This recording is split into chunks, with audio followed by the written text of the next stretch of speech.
بسم الله الرحمن الرحيم. ازيكم عاملين ايه؟ يا رب تكونوا بخير.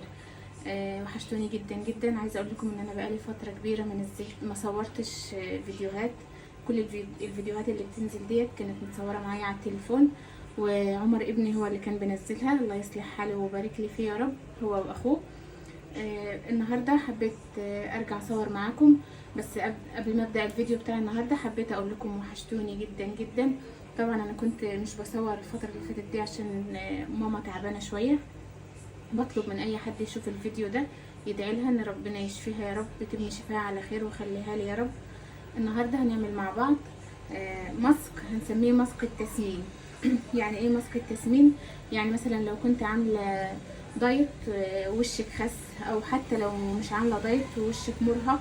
طبعا كلنا بيجي علينا فتره بنحس ان بشرتنا ووشنا مرهقين تعبانين، حتى مهما نستعمل سيرامات للنضاره او اي حاجه في ارهاق في بشرتنا. خدودك خست، يعني زي ما قلت لك لو عامله دايت ووشك خس تعملي الماسك ده من 2 ل3 مرات في الاسبوع، هتلاقي نتيجه مرضيه هترضيكي جدا جدا. والماسك بتاعنا بسيط جدا ومكوناته سهله. معانا النهارده خميره، علبه زبادي طبعا هناخد منها معلقه، ومعانا خميره. دي قطعه خميره كده، الخميره اللي هي اللي اسمها خميره استنى هفتكر لكم اسمها، بيره. الخميره البيره.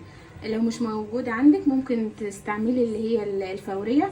هتجيبي ظرف من اللي هو ب2 جنيه، هتاخدي منه معلقه على معلقه زبادي، او لحد ما يبقى القوام يبقى ماسك ينفع توزعيه على بشرتك. او هتجيبي صبع خميره ب2 جنيه برضو او بجنيه على حسب ما هتجيبي. شيليه عندك في الفريزر لو هتجيبي كميه، وبتستعمليها زي ما قلت لك من 2 ل3 مرات في الاسبوع.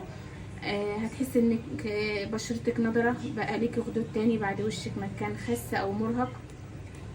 انا اكتر واحده محتاجه الماسك الفتره دي، فان شاء الله انا هواظب عليه فتره، هعمله دايما من 2 للاسبوع. وعايزه اقولك من اول مره هتلاحظي فرق في بشرتك. لو مرهقه او وشك خاسس زي ما قلتلك من اول مره هتشوف النتيجه. سهل جدا. هنبدا بقى مع بعض. هاخد كده معلقه خميره،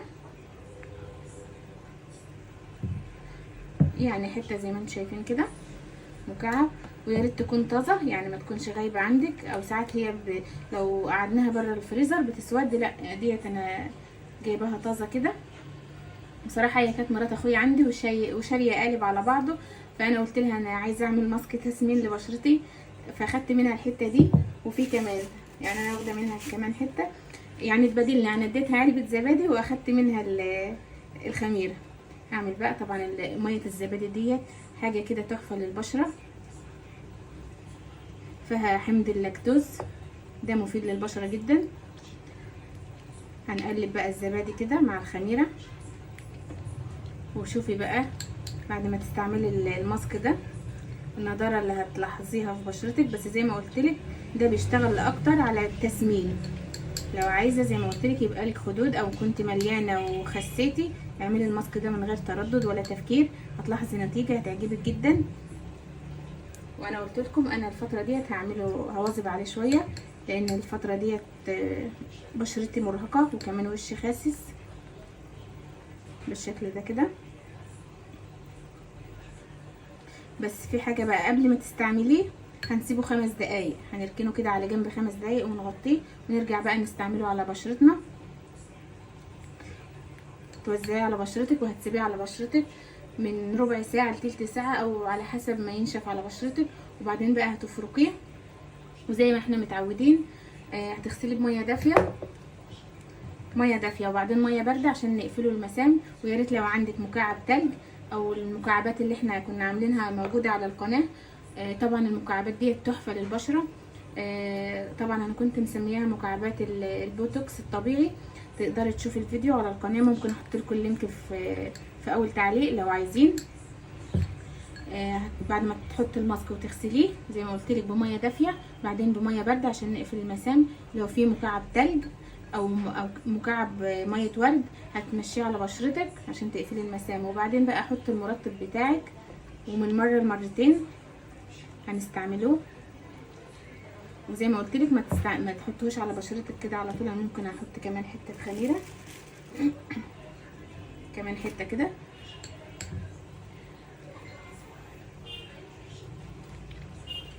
وكده بقى جاهز الماسك ان احنا نستعمله على بشره نظيفه. طبعا هتكوني منضفه بشرتك من اي ميك اب، او طبعا لو كنت بره تغسلي بشرتك يعني بالغسيل المناسب. وتوزعي بقى الماسك ده زي ما انتم شايفين كده. هو قوامه خفيف، تقدري تحطي منه طبقتين، يعني حطي طبقه واستنيه ينشف، وبعد شويه وزعي كمان طبقه تانية. لو عايزه تستعمليه على الخدود بس، يعني لو مش حابه مثلا تحطيه على باقي بشرتك، عايزه بس يكون ليكي خدود، ممكن تقدري تحطيه على الخدود بس، وتسيبيه من ربع لتلت ساعه، او زي ما قلت لك لحد ما ينشف. هركنه بقى انا كده 5 دقايق، وبعدين هستعمله على بشرتي. انا زي ما قلت لكم انا محتاجه الماسك ده، يعني انا مش هعمله واركنه كده، لا انا كنت رايحه اعمله عشان احطه على بشرتي، فقلت اصوره معاكم وافيدكم، اصوره لكم وافيدكم بالماسك الجميل ده. واللي منكم تجربه ما تنساش تقول لي رايها، انا واثقه ان هو هيعجبكم. ويا رب يكون الفيديو بتاع النهارده خفيف على قلبكم وتكونوا استفدتوا منه. طبعا انا عندي صحاب كتير عايزين، هم قالوا لي عايزين حاجه لتسمين البشره، وفي صحابي انا قلت لهم على الماسك ده وجربوه بجد والله. انا ليا صحاب جربوا الماسك ده، معلش انا مهنجه شويه، جربوا الماسك ده وعجبتهم النتيجه ورجعوا قالوا لي تسلم ايدك، بجد جاب معاهم نتيجه. زي ما قلت لك لو حابه بس تحطيه على الخدود مفيش مشكله. وكده خلص الفيديو بتاعي النهارده، يا رب يكون عجبكم. لو عجبكم ما تنسوش تحطوا لايك عليه، وما تنسوش كمان تشيروه مع اصحابكم وحبايبكم، وما تنسوش تروحوا على اول تعليق هتلاقوني سايبه كل لينكاتي.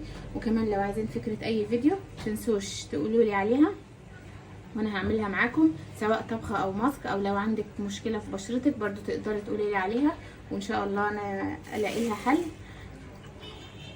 هسيب انا الماسك ده 5 دقايق زي ما قلت لكم، وبعدين بقى اغسل بشرته واحطه عليها بكل سهوله، هيتوزع على بشره. طبعا انا بس هوريكم بيتوزع بكل سهوله، وزي ما قلت لكم عشان هو خفيف تقدروا تحطوا طبقه وتستنوا شويه عليها على ما تنشف وتحطوا طبقه تانية. هركنه بقى شويه وارجع انا استعمله على بشرتي. وكده خلصت الفيديو بتاعي النهارده، وسلام.